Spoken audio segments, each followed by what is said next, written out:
Board.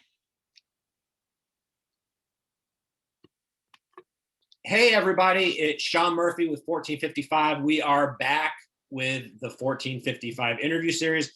I am rocking my Virginia is for Lovers shirt very intentionally today because I have the opportunity to talk to one of my favorite fellow Virginia writers and one of my favorite people, Jessi Lewis, who has also recently joined the board. So this is strictly business, but it's also personal because we're talking to family today. So I've been looking forward to hearing what Jessi has to say to some of these questions. Let me introduce our guest and then we'll bring her on.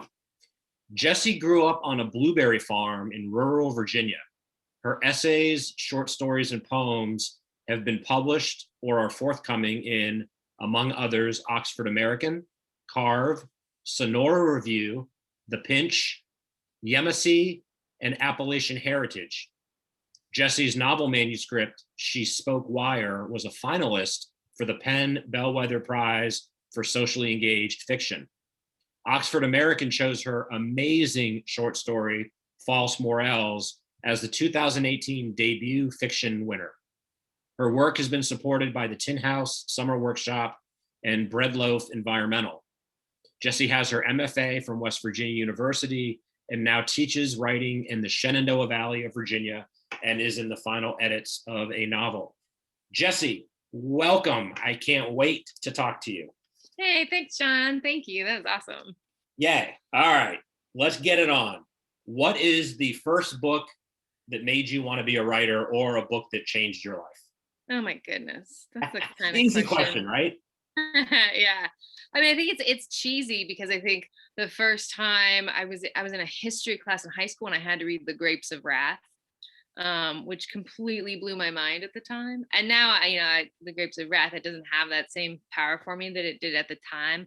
And honestly, the books that are coming out now, so many of those classics, like I can kind of sidestep them, but that at the time was the perfect book. And not just because it was, the ultimate classic for me, but because it covered politics in such a specific way that I just fell in love with. So that was definitely the start. But I mean, recently Exit West by Mohsin Hamid, that just blew me away. And I think that for me, that was like this recognition of how Americans need to read globally, and I need to read more globally and about more global events. And so that's kind of kicked me forward. Every time my brain is constantly hitting books that just like move me in the right direction. So those two stand out for sure. Right on. Thank you. Okay. Very tough one. Dying to hear your answer. If you could name your most profound artistic influence, who would it be?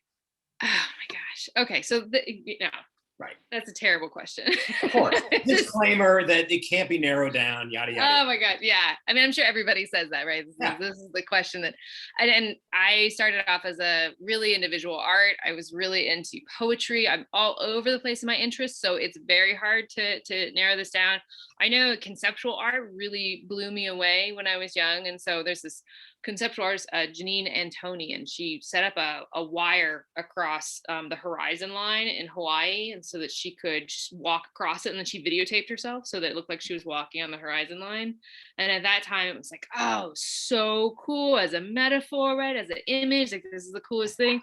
And conceptual art, as long as it's hitting the right mark for me, just blows me away. But then again, I gotta give it to my grandmother because she was a folk artist who just she was in Austria when Hitler invaded, so all the art schools were shut down, so she was completely self-taught. She came to the States and was a folk artist here, and by the end of her life was making good money doing something that she really loved to do first. She loved to do it before she actually made money, and that it's this constant like reminder for me to just like slow myself down and make sure I'm enjoying what I'm doing. So yeah, two super different answers to that one. But beautiful answers, and also having the pleasure of knowing you, not surprising, those touchstones. So thank you for sharing that. All right, another easy one. Not an album or movie or both that you recommend without reservation. Okay, so Alabama Shakes Sound and Color, 100%. for the album, 100%, because it is like that album is like an environment, like you can walk into it for me. And I'm always on the lookout for those. And you rarely see that sense of just ethereal like presence while still having like an amazing voice to it. So that for me, for the album. And then the movie, I'm so overwhelmed by media, especially in the middle of a pandemic. I'm just consuming so much.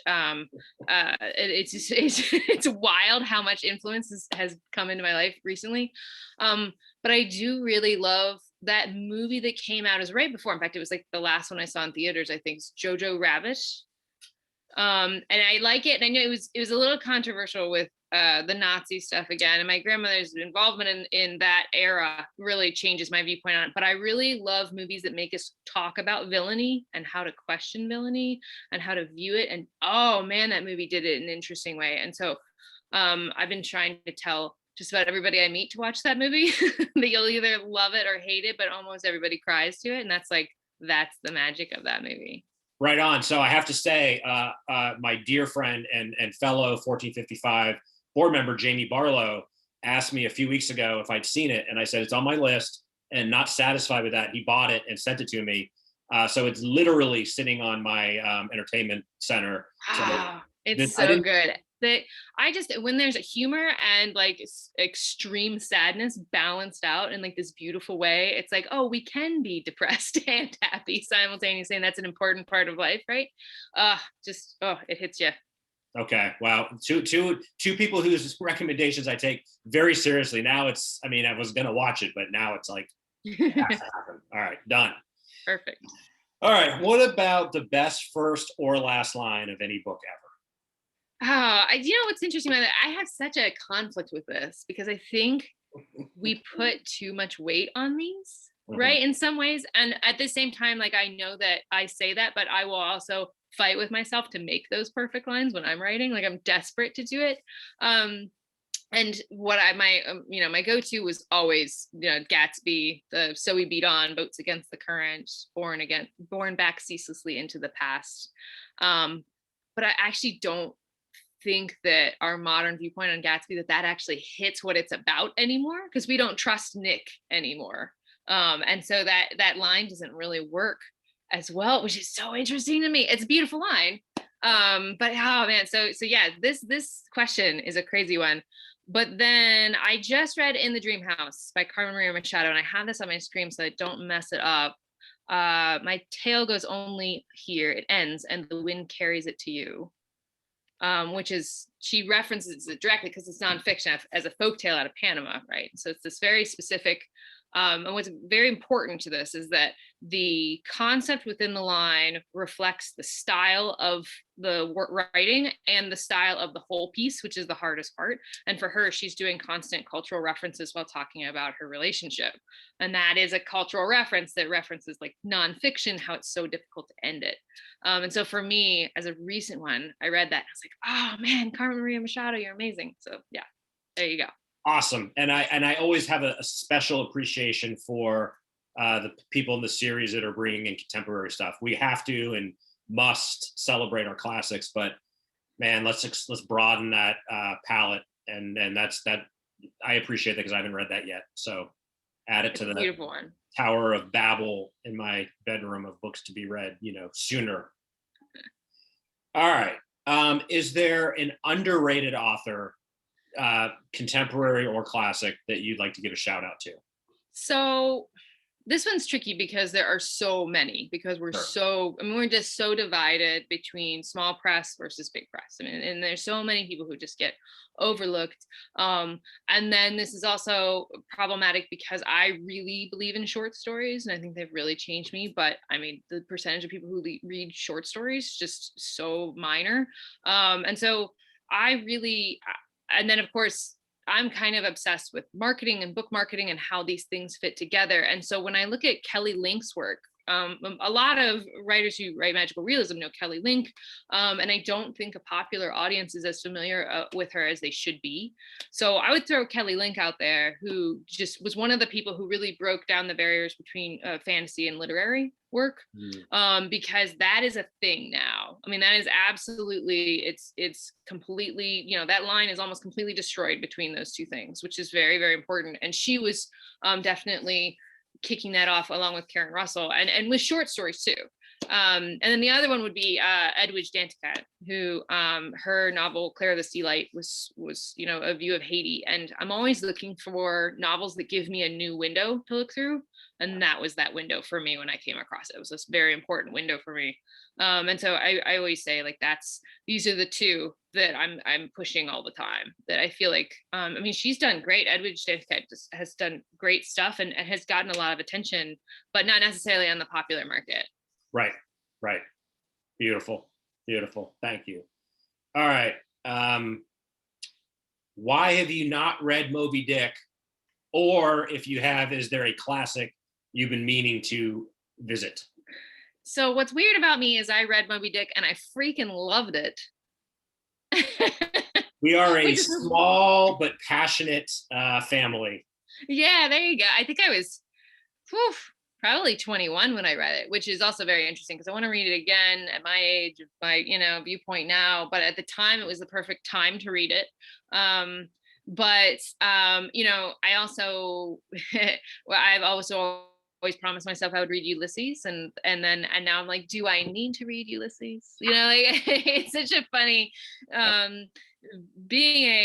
especially being a woman in my modern time period. I feel like being having all these things on my plate and so little time to read, I'm like, do I need to tackle it? And I don't know if I do, or maybe it's not the right time in my life yet. That's kind of how I view it. I view life as we are multiple peoples as we go along. And so Moby Dick was great when I read it. I don't know if I need it now. And Ulysses, maybe I need it next year. I don't know. I love Jessi. That's such a great answer. And I really, I think when we're younger, or maybe when the world was a little more analog, there were books that we wanted to read. But now with information overload, it has to come down to books we need to read. Yeah, I agree. So 100%. Right on. Okay, looking at your own work, could you identify a single theme or issue that your work seems to address or seeks to address? Yeah. This is interesting because I write across genres. So I've got some essays out there, I've got some short stories, and I've got some poems, and then I'm trying to build these into collections. And then I've got novels that are coming forward in life, but have been paused because of the pandemic. So that's always interesting. But this question is just like, man, when I'm looking at it, I would say probably like a self-awareness in your environment pops up constantly. And I'll even try to fight it off, and I can't, because I grew up early, right? So the number of times I reference a field in poems is just wild, but also what you feel like when you're in the field, like as an individual, and there's nobody else around you, right? And that sense of being, and so that self-awareness, it's very obvious in my poetry. And then once you start looking at my other stuff, it's like, oh man, I didn't even know. So that's one I definitely can't escape, even if I wanted to. Yeah, well, and I know, from knowing your work, that it's also informed by, not just an artistic, but kind of a I don't want to say political, but a sensibility that is, it's in can't be separated from your creative self. And all writing is political. I'll just throw that out. All writing is political. Like, you cannot avoid that, even if you claim to. That in itself is the political attempt to avoid politics. And so, I mean, I agree with you. And I have one, large piece that just completely embraced it. And then I have a recent piece where I was going to try to avoid it, and I can't. So, it's just going to be there. Yep. As well it should be. I love it. Okay. I usually conflate the next two because people either don't want to talk about it or talk all day about it, but it's the notion of writing routines and writer's block. So I just throw it out there. Do you believe in either? Have you experienced either? And how do you battle them? Or, how have you, what's your routine? And I know that you're a new mother, so I'm sure that even this is a process of evolution, as it must be. Yes, I was going to say, Yeah, my different personhoods through your life definitely shows this varying throughout. So it used to be, especially when I was in grad school, and then when I was teaching as an adjunct before I got my full-time position, you know, your schedule is based on when you are free and when you have summers, especially. So you know, you dive in at that time. So I would write, you know, 5 or 6 hours a day during the summer. And then during the, you know, typical fall and spring semesters, that's your submission and revision time period. So you go full in. And now that's very, very different. And I'm having to figure out these 20-minute chunks. You know, I work typically now from when my daughter naps, which is funny because I've read that from writers before, and it's 100% like when you just scratching for it that time. And so I'm trying to get 2 hours in the very early morning and 2 hours to 4 hours at night, depending on how tired I am. And so we'll see. But even that, you know, that's changing because she's changing, and the season is changing, and it'll get dark later soon, and we'll be up, you know, I want to be outside at 9 p.m. at night. So yeah, that's something that is so fluid. And that's how I view writer's block as well, with this fluid sense. Writer's block to me, I think everybody somehow experiences it in some way or another, but it's kind of like the writer's version of sleeping, right? We all need sleep. We require it even if we don't understand why. And that writer's block is that pause that we need. And so writer's block for me is my thinking time. I get to a point and I don't know what to do forward, and that's when you essay out what you're talking about, and you process it so that you can kind of just understand where you're at. That self-awareness again, right, is this like pause and like think back and reflect on yourself and figure out where you are and what to do next. Thank you for sharing that. And I think, you know, this is a good time to point out that throughout this series, there's been a recurring and at this point, unsurprising theme, which is that for the most part, writer's block as a concept is a privilege.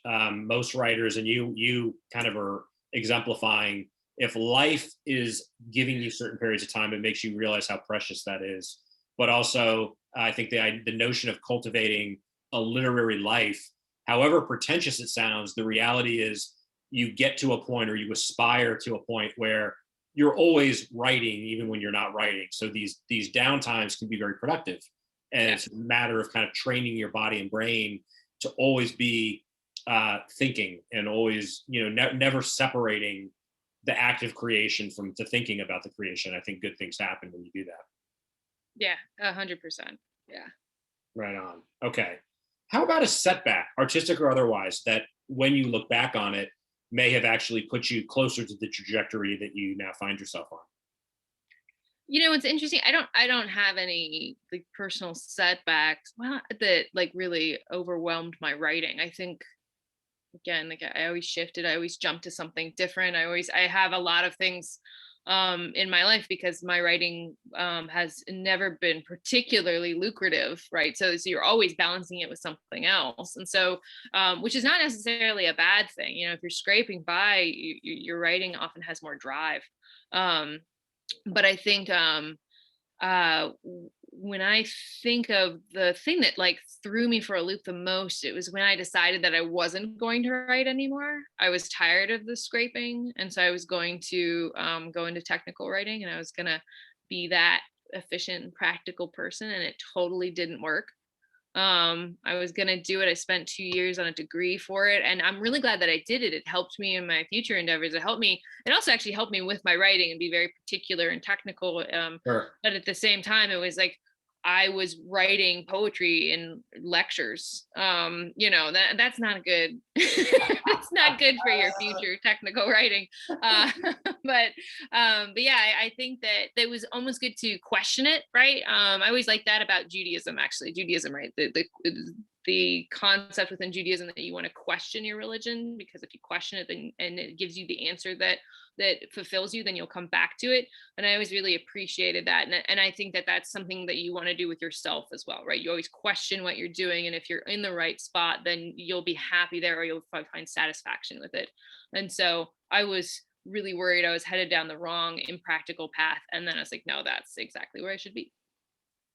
That's so perfect, Jessi. And you know, I will indulge myself because I've said this a number of times, but I think it bears repeating that, you know, for with this information overload, and it's never been a more competitive market space for writers and readers. If the writer is not coming from a genuine place of deep passion and joy, how can they dare presume that the reader is going to give them the time? If it's clear that the writing is coming from a opportunistic or cynical, calculated place, there might be some short-term success, but it's not enduring. And when we talk about this notion of the literary life and how one finds contentment, the first answer I think is the most difficult one, but it's the easiest one, in the sense that you need to be convinced of what you're doing and enjoying it on some level, or else why do it?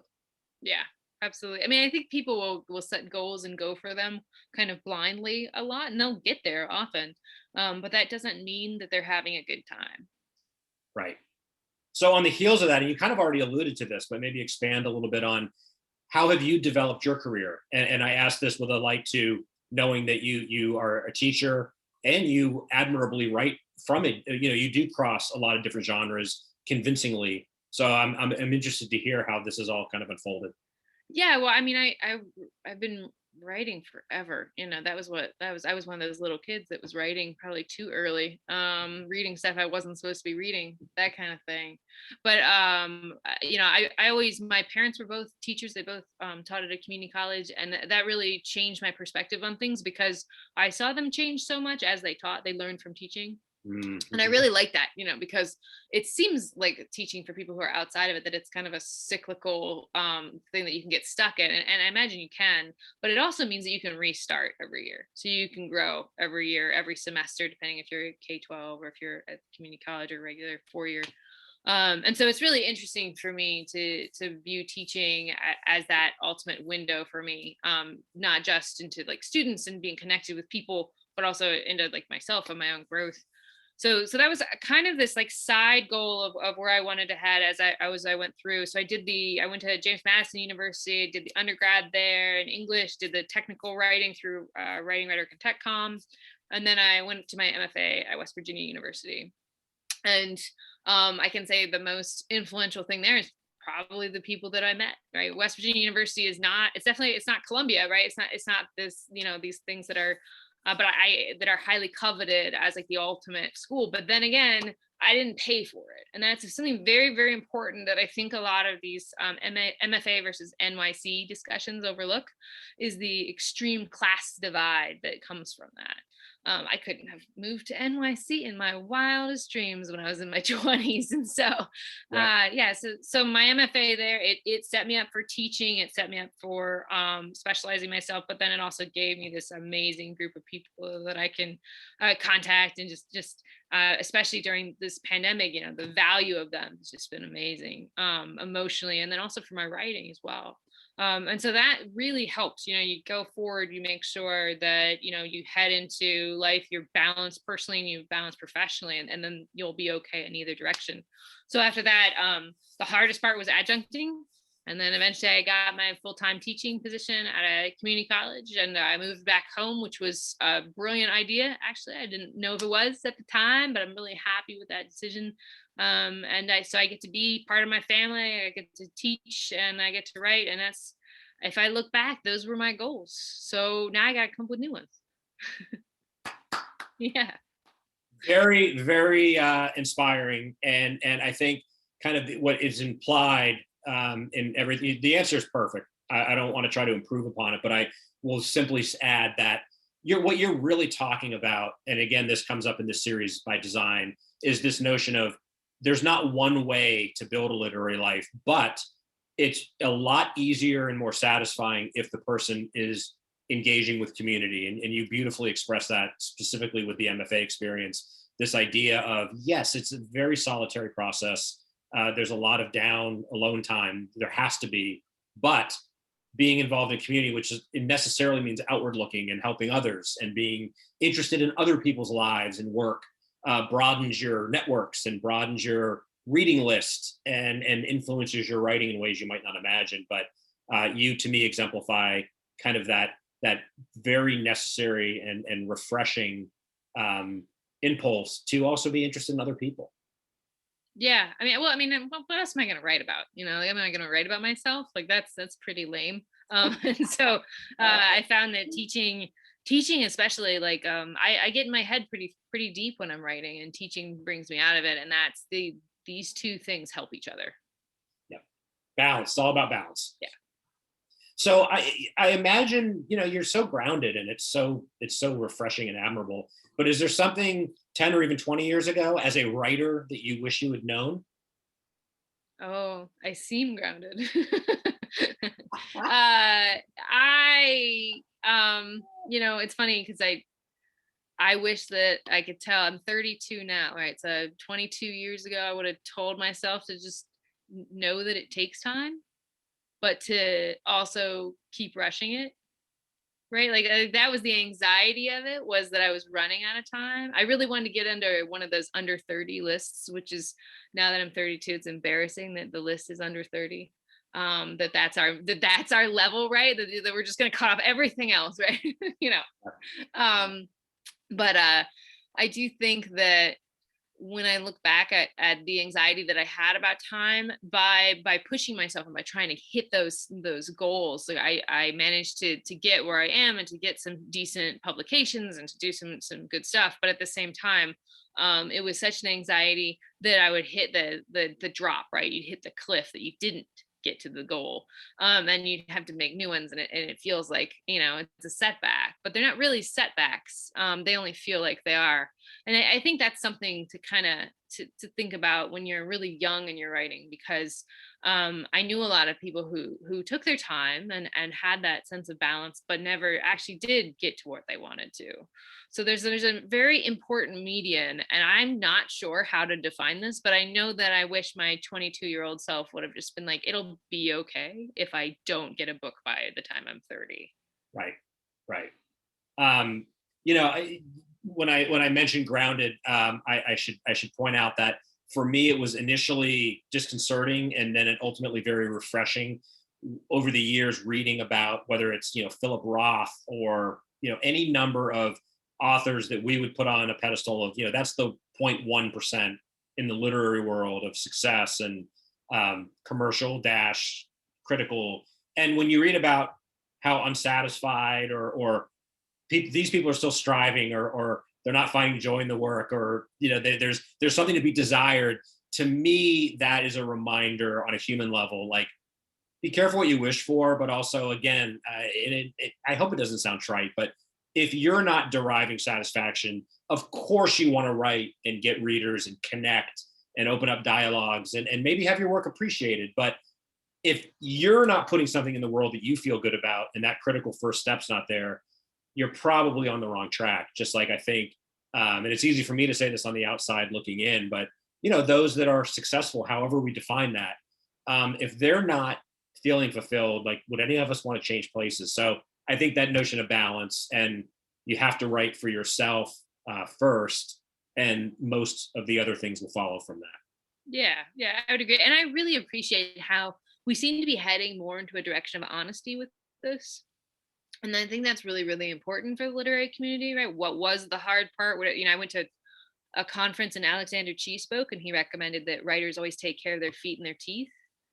Um, because that's what you struggle to maintain when you're not making a lot of money, right? And I think that's very, very important. Like, there is a sense of poverty for a lot of writers, a majority of writers at some point, and that's something that you just have to recognize and see that if you can get through that moment, that's actually a sense of privilege, right? If you can move through that. And so, and if you don't have that at all, that's very extreme privilege. And so if we can keep these things in mind and recognize these things and see what other people are struggling with, then we can kind of recognize what we need to jump over, and how we can help each other out as we keep going. Right on. All right. Well, your work here is almost done, but in closing, a 1-minute exhortation for a beginning writer that's looking for advice. Woo! Oh man. Well, so there's two things that I would definitely focus on. The first thing would be to absolutely dive in. Like you can't, like, gently move into this, because, and I think that that's why it's awesome that I was 22 and, like, desperate to get going, because I remember reading blogs at the time, which was like the best way to get, information on the publishing world. And I was, just consuming so much about not just how to form a plot, but also, where this book is going, how to get an agent, all this stuff, and where this, this crazy world that's kind of behind books takes you. And now it's like, hey, don't just try to aim for a book. Know what it means to have the different rights to your book, and what does it mean to have an agent that's interested in Netflix rights, like all this wild stuff. And but it's not just diving in and knowing that stuff. It's also, hey, be a literary citizen and notice where you can seek out help, but also give help, and recognize that creates that support network that kind of fights back against the marketing thing, but also helps you develop it.